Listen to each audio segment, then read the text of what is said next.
তা আমাদের নবীজি জিজ্ঞাসা করবে, আল্লাহ হিসাব কিতাব কিভাবে নিবেন? তা আল্লাহ বলে, সবাইটা যেরকম নিব এরকমই নিব।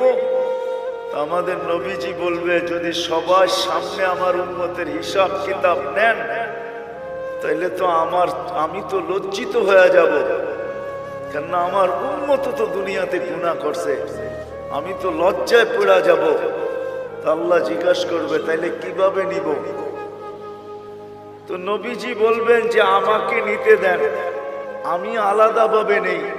তা আল্লাহ প্রশ্ন করবে, আপনাকে যদি নিতে দেই, তো আপনিও তো আপনার উম্মতের গুনাহগুলা দেখবেন, তখনও তো আপনার চেহারাটা লজ্জায় ছোট হয়ে যাবে যে তোমরা আমার উম্মত হয়ে এই গুনাহ করলা, তো করলা কি করে, ঠিক না? সত্য তো? তা আল্লাহ জবাব দিবে, বন্ধু ওয়াদা আপনার চেহারা আমি লজ্জিত করব না।